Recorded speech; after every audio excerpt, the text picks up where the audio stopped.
Hello, ladies and gentlemen. Today is March 28th, believe it or not, 2023. I am Eric Planey, I am Lucas Finco. and we are no longer missing in the seas of the Caribbean. The pirates of clean tech are back. Yar! We're back, yar. Yar! Yes, it's good to be back. We we hit a tsunami and it just blew us out to sea for about 2 months. And it felt great. We miss the podcast. We miss our listeners. So it's good to be back and talking to you. It is. So, I mean, jokes aside, we were not on a boat, which we were. What have you been up to for the last month and a half, 2 months, Lucas? Oh God, getting all my skiing in. It's been good. Yeah, another round of analytics for energy professionals has kicked off, and we're finishing up this week, so that's good. The clean tech industry remains strong and robust and growing. So yeah, it's been good. You know, I wish I wasn't skiing, which I wish I was. My wife and I did do a weekend getaway. We just went into New York City the weekend. That was a 1-year anniversary of my auto accident. And we decided to celebrate by just having a great weekend in New York, just embracing the culture, walking around, cafes, hit some of our favorite haunts. Great to see New York City come back finally, I think, after the pandemic. I think it's almost back to normal. But otherwise, it's been really busy. I'm really happy to say that my startup SoloBlock, in which we've been going hot and heavy for a few years now to get operational, we're close to getting our UL certification. We're starting to talk to venture capital, launching our seed round. So things are interesting. It's really a little bit overwhelming. I feel like we got to be a little bit more put together, but we're getting there. And the conversations have been great. And I think we're trending the right way. So that feels really good. Yeah, that's great. It's really cool to see SoloBlock succeeding. I see so many great clean tech companies really doing well right now, regardless of what's going on in the banking sector. So, yeah, I really hope whatever's coming next is not that bad, because I just see so many great businesses and they're doing great. So I want to see that continue. Well, you know what? Let's give a shout out to First Citizens Bank of North Carolina. Mm-hmm. Stepped in yesterday and bought a significant part of the assets of Silicon Valley Bank. With it looks like the intention of running it as it was. Obviously, they didn't pick up all the assets, and some of the loan portfolio was picked up at a discount, which is okay in my opinion, because First Citizens needs to make this work for their ROI. Yeah. And this will hopefully motivate them to keep that innovation ecosystem that SVB is known for together. And I want to give a personal shout out. SoloBlock had no financial exposure to Silicon Valley Bank. However, we had a great dialogue and have continued a great dialogue with the team in Boston, the team in Houston, and even the team in New York City. So, hats off. Let's hope that Silicon Valley Bank's focus on elevating clean tech continues. Yeah. I mean, you don't want First Citizen Bank to take them on and then be in trouble themselves. So, right, it has to be done right. So yeah. I was actually thinking an international bank of, say from France or Japan or Netherlands would actually buy them. Because if you think about it, that country, wherever that bank would be headquartered in, could really have incredible technology transfer by picking up the clientele of Silicon Valley Bank. No, we want to keep that here in the US. That's our tech. I'm okay with it. Off. No. I'm a Thunderbird grad. I'm a man of the world or whatever that is. But I'm just saying there's some great access to that technology. I'm not saying for it to leave the United States. Yeah. But for it to actually share with some other countries that are also doing great work. Well, I did have a concern. I expected it to be a much larger bank to take on the assets. So there is still a little bit of concern on my part that, well, if things get worse, then First Citizen Bank is going to get in trouble. So I suspect that the FDIC and the Fed and state of North Carolina regulators looked very carefully at what the capacity was for First Citizens and priced the asset purchase accordingly. So I think given kind of the fact that First Citizens stepped up, they're going to have some not leniency. They're not going to skirt any rules and regs with the Feds, but I think that their availability to have backup facilities from the Fed liquidity lines, et cetera, Yeah, are all yeah. going to be there. So, Well, they took long enough, so hopefully they did so because they were getting it right. did. Right. They did. And we, Yeah. I know from Birdie's chirping that private equity was looking at some of the assets, individually, different portfolios. And it sounds like that still may be the case. I think the private bank didn't transfer over.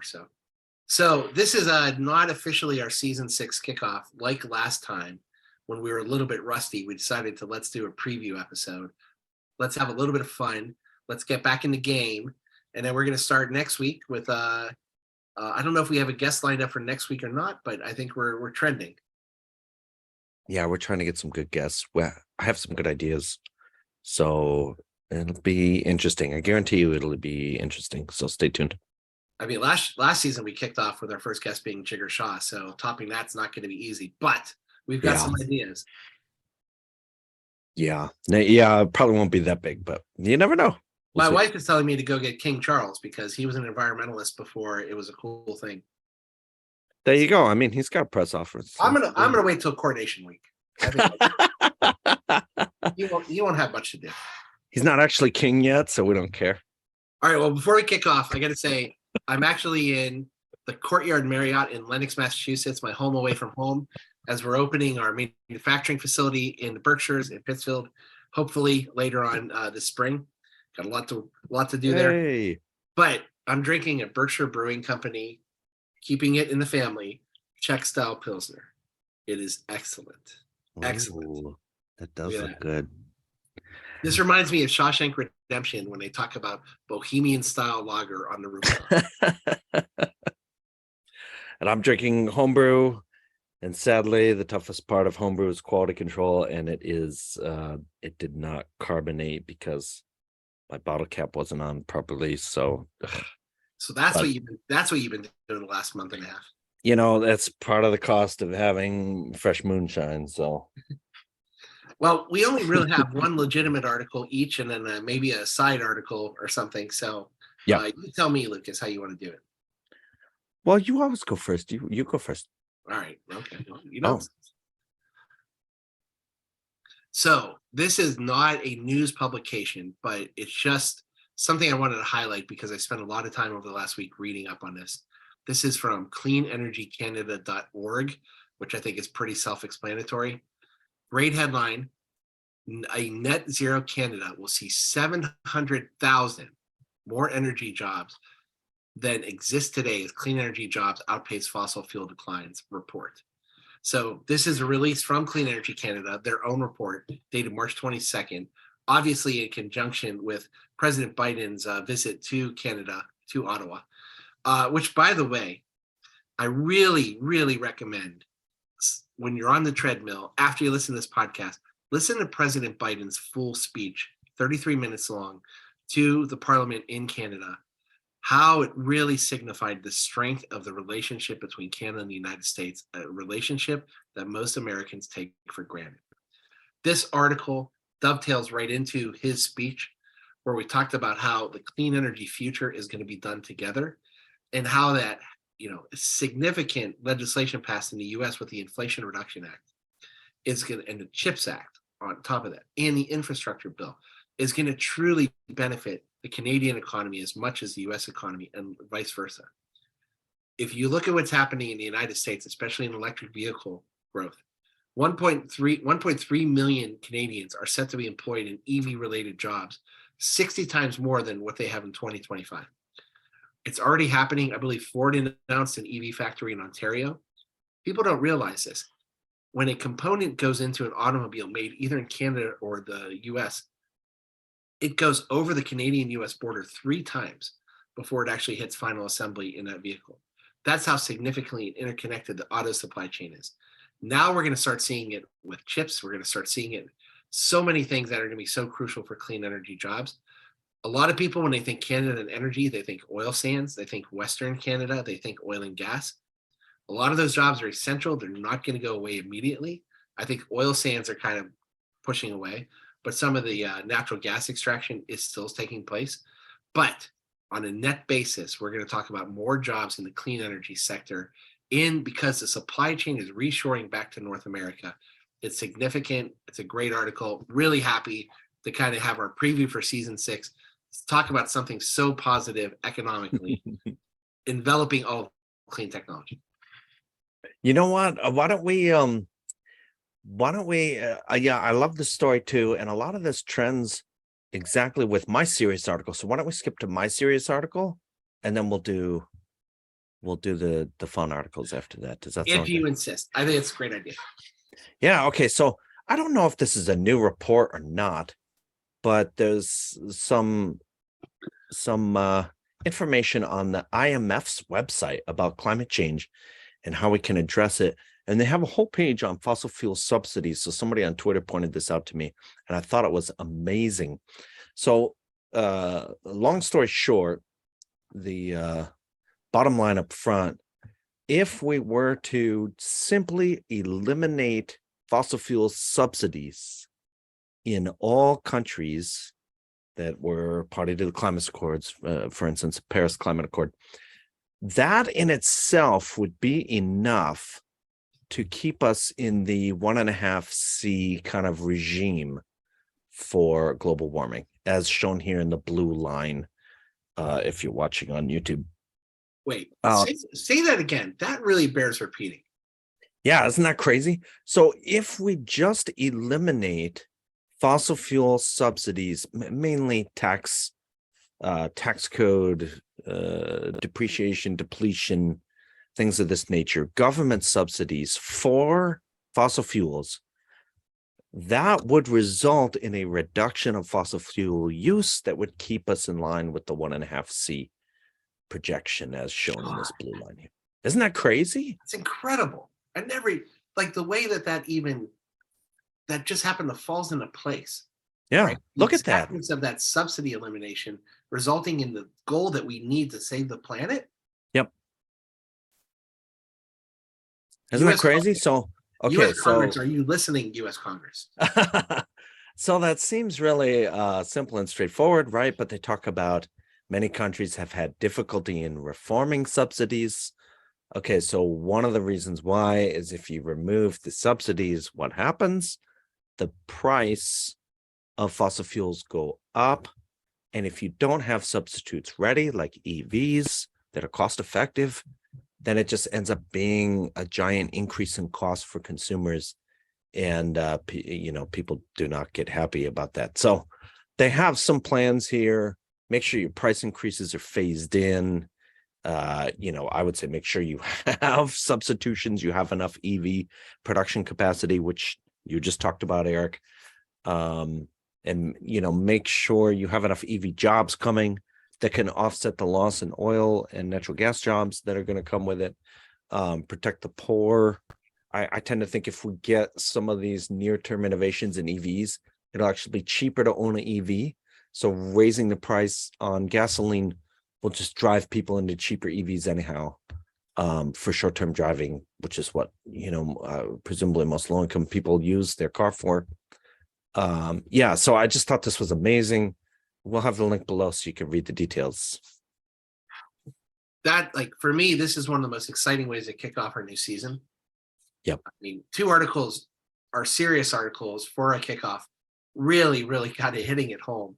How we can make change so quickly and how that change can impact the economy and people's quality of lives, not just saving the planet, but people having a good quality of life. Yeah. That's awesome. Okay, you want to go to your fun article here? I'm going to kind of chuckle. Well, this has nothing to do with clean technology, except this. This is from April 2022, almost a year old. Haggerty.com.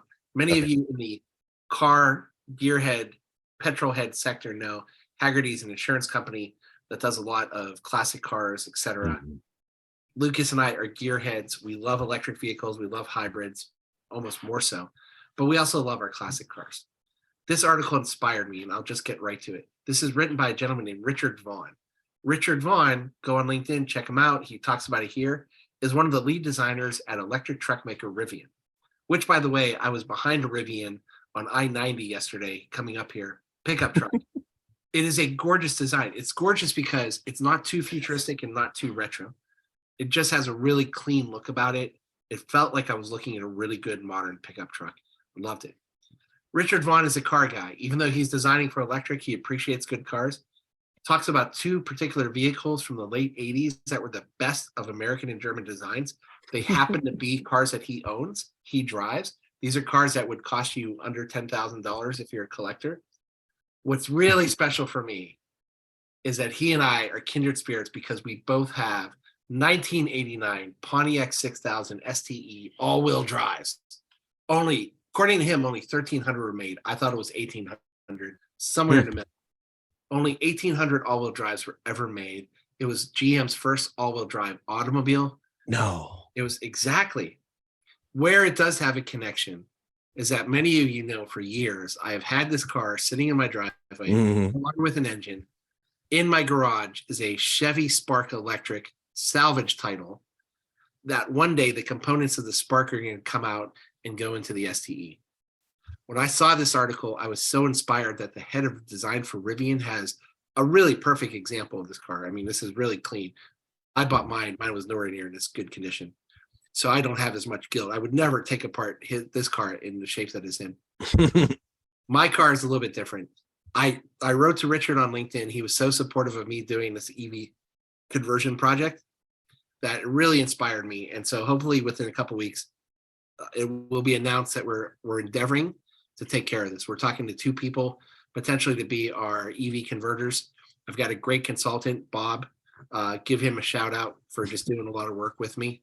Anyways, I'm very excited. This really stimulated me. Thank you for indulging me, listening audience, because this EV conversion is going to happen. If not, my wife will get a divorce attorney really soon. She's tired of having two half vehicles in our driveway garage. This will be taken care of. Great story. Thank you, Richard, for inspiring me to go the next step on this special, ridiculous project of mine. And I just wanted to point out, I have it here on the screen.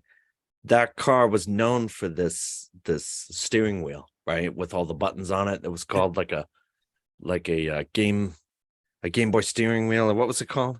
I can't remember. So it's all the radio controls. But what happens amazing about that? It uses light. It actually, there's no wiring to the radio. It was using some sort of light sensor technology. Oh, so, weird. Yeah, though I hate to say it, the one on my car doesn't work, but that's also because my prior owner put in a newer stereo, so I think he probably disconnected that thing. Well, you got to wire in all the EV stuff and put it on the buttons there. And if anyone ever saw a Pontiac STE digital dashboard, it is the best of 80s digital dashboards. So look at those buttons.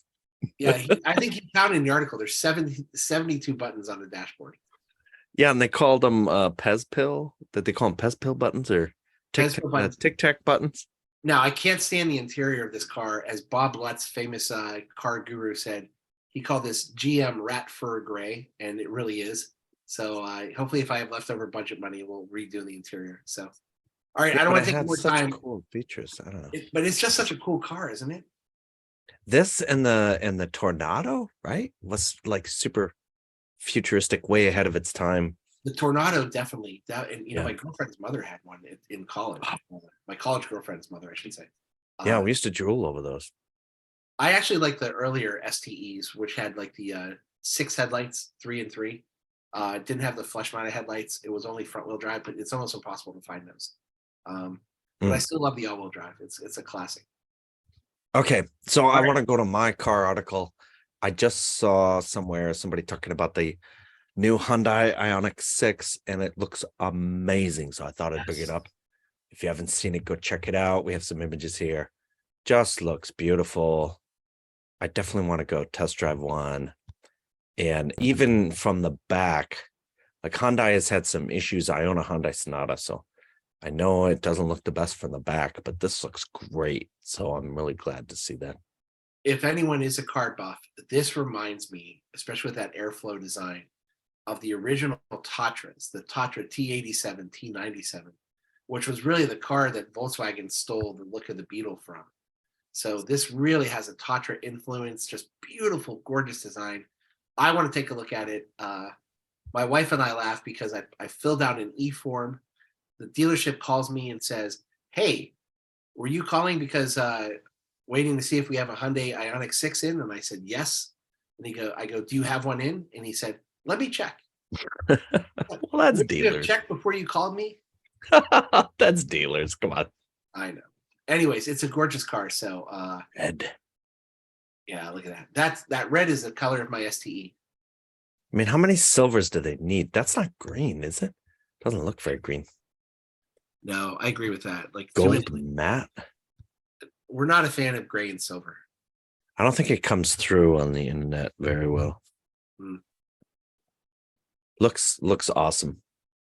I wanted to cover one more thing. This is a little off the deep end for us. This is from Clean Technica. This is November 3rd, 2022. So I guess I missed this by guest contributor. Hey, Brett Stevens.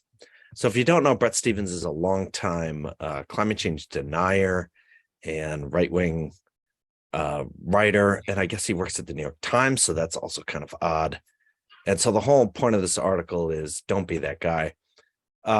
So finally, someone physically flew Brett Stevens, who's a climate change denier, to Greenland so he could see firsthand the rapidly melting ice sheets and made him realize that global warming is real.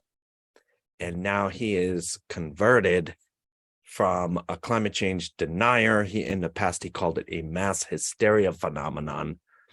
And now he is pro climate change after he was flown to Greenland to actually see the actual glaciers disappearing in front of his own eyes. So there's this hit piece in Clean Technica. I don't know why I just heard about this, but it's a little snarky. The link will be below. I invite you to read it if you just want to, have a vent session about climate change deniers. This is the article you want to read. Well, so funny you say it's Brett Stevens because I did not read this article when you sent it to me. It's been a crazy day. Brett Stevens, I actually respect because you said he's right wing, but I think he's more center right. And in the New York Times, he does a weekly piece where he goes back and forth in writing with Gail Collins, who's center left liberal. And they talk about issues of the day. And you know what? They come from different perspectives. They disagree often, but they do it with respect. So even though Brett Stevens probably is slightly more to the right than I am, well, I think definitely farther. I don't think he's so off the kilt that he probably did not deserve a hit piece in Clean Technica. I can't say I'm calling this whole thing, but I like the fact that I give him a lot of cred for being respectful of his colleagues at the New York Times who has a left agenda, left perspective.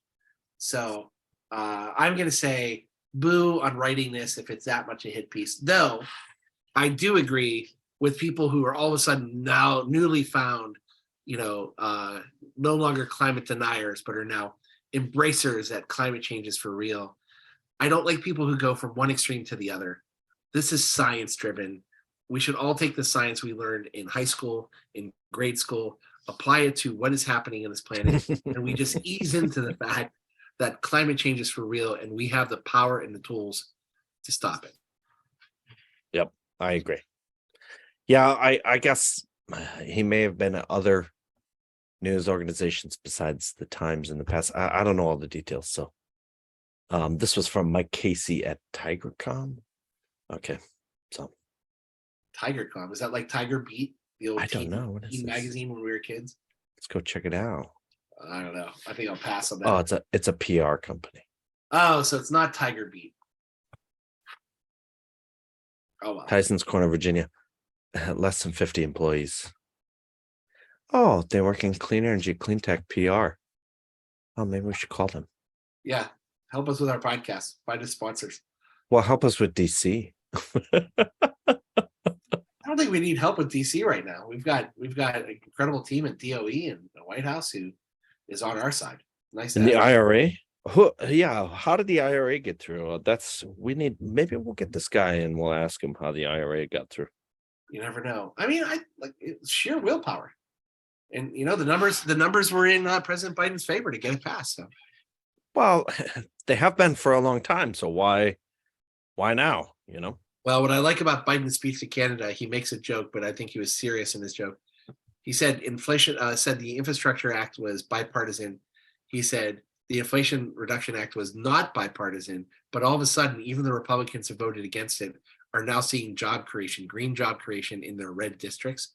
Yep. And all of a sudden, they're coming up to him and saying, "Oh, I guess this is good for the country." Yeah. Well, we saw it in the Princeton study, right? We already knew that.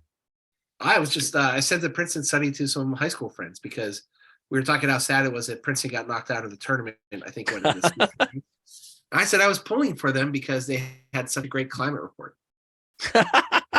I thought they had a great shot against Crichton, so yeah, it was sad. You know what? My brother went to Purdue.